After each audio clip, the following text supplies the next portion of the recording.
when the Lord is growing you up in the spirit and in your walk, thank you, Holy Spirit, and maturing you in your faith, in your discipline, in your journey with Him, He will often switch up where He's at without telling you. He will speak to you differently without forewarning you about it. You'll have to contend to find Him. So if you think about when Jesus was, let me turn this TV down. When Jesus was, when He told the disciples on a boat to cross to the other side, and He showed up to them walking on water, they first identified Him as a ghost. Now, they walk with Jesus all the time, so how is it that they didn't recognize Him? He was showing up in a way that He doesn't normally show up, showing up in a way that they weren't expecting Him to show up or have never seen Him in that way, right? So when God is developing you and you're going from faith to faith and glory to glory, that may look like, thank you, Holy Spirit, I hear you.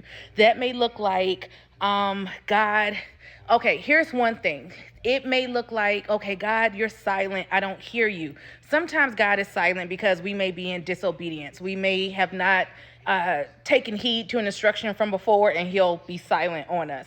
But this particular message here, this is why you need wisdom and discernment. This particular message here is when God is challenging you, like in order to grow you and mold you and build you, I have to come at you differently. I have to speak to you differently. I'm not where I used to be. I'm not speaking the way I used to speak. I'm no longer using the things as confirmations. This is another reason why I teach you guys to not ask for specific signs. I get it. Gideon did that. That was an example. We're not supposed to have a relationship with God where we always are the ones in charge of saying how we will believe Him if we see that. Because then that keeps you in a space where you can then idolize the sign, right? Idolize the confirmation, and you're still not hearing the Father's voice. So your signs and confirmations sometimes can be idolized or like pacifiers, and the Lord will take that pacifier from you, okay? Because you need to get to a point where my sheep, they know my voice, okay? So with that being said, one thing that the Lord used to do with me earlier on in my walk, and He's having me speak this because I feel like this is specific for someone. He may be requiring for you to either meet with Him at a different time or in a different location. So say you always meet up with God, I don't know, say 8 o'clock, and now He's like requiring you to come at 6. Or you always meet up with Him at 6 a.m. and now you feel like He's kind of telling you to do it at 8 a.m. And I'm just giving you an example. Or you always meet up with Him in your prayer closet, but now you feel like you just want to kind of get in a car and go park, somewhere at a park, or sit in a parking lot, or even just sit in your car or sit in a different room of the house. Sometimes that's Him preparing you with a natural instruction for something that's coming in the spirit, okay? So I used to fight at first when God was shifting up how we were speaking or where we were speaking, because I was like, God, this is our spot. This is our time.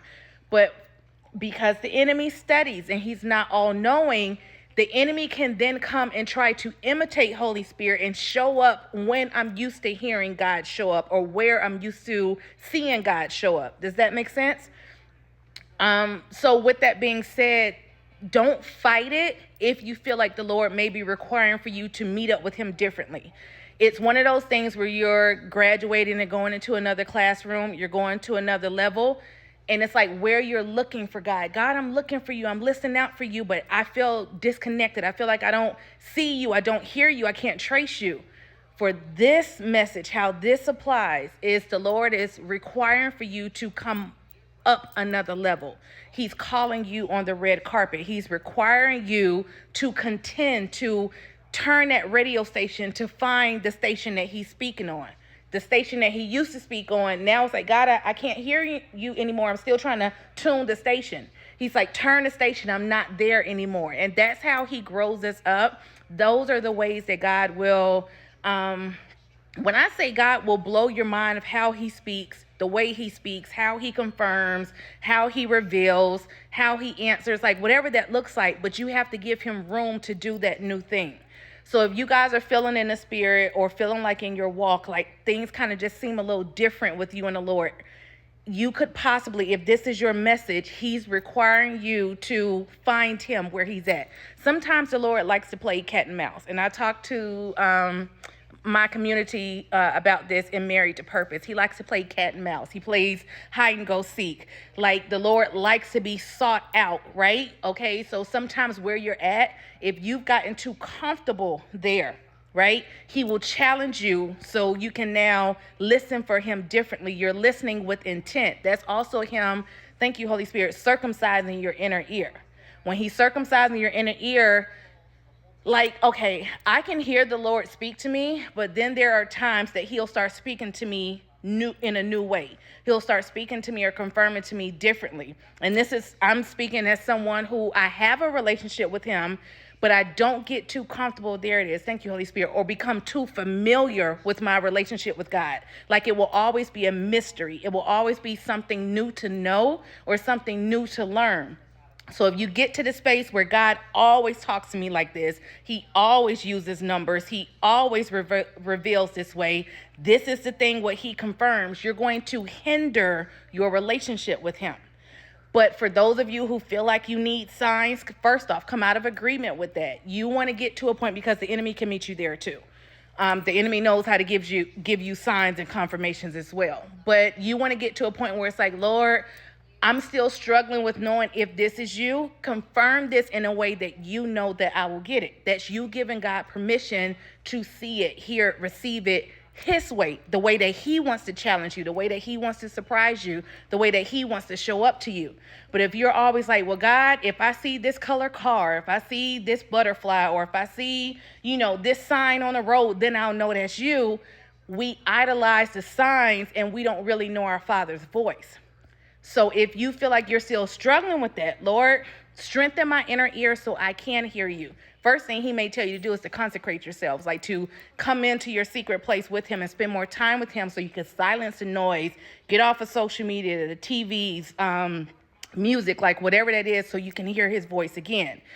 But if you're needing a sign, Lord, you know how to make this make sense to me. You know how to get my attention, because God knows you better than you know yourselves, right? So when you give him that room to confirm or reveal or speak or download, whatever that looks like in new ways, he's transforming and renewing your mind. He's doing a new thing. That's how you keep your faith, your obedience, like he's exercising those muscles. You're graduating to new levels and new lands and new classrooms, and you're not being hindered on your growth. But you guys got to give God room so you can see him on new levels. When he's requiring that of you, it can be a little bit scary, not in a bad way, but scary, like, oh gosh, like I just learned your voice here, or I just kind of figured you out here. I will say this, God can never be figured out. He's not a formula. In my walk, I have learned every time I think I know all there is to know about the Lord, soon as I get close enough to touch him, he moves the goalpost back some more. Like, God will always be a mystery in some aspect, right? But if we give him room, and I kind of love it. I used to not like it. I didn't like it because it's like you're putting me in another classroom. Like, I just learned what you sound like in this classroom, and now you're challenging me to come to another. But now I love it. I think it's a beautiful way of just getting to know the Father and being intimate with him. But you have to give him that room to do that. So don't fight it. Allow God to wow you. If he's switching up, like I said, where you guys meet or the time you guys meet or how he meets with you, sometimes that's a natural instruction that he's giving you to prepare you for something spiritually. That's another thing where you guys are being sensitive in the spirit to kind of recognize how he's moving, the way he's moving. But again, you won't know these things about him if you don't spend that intimate time with him.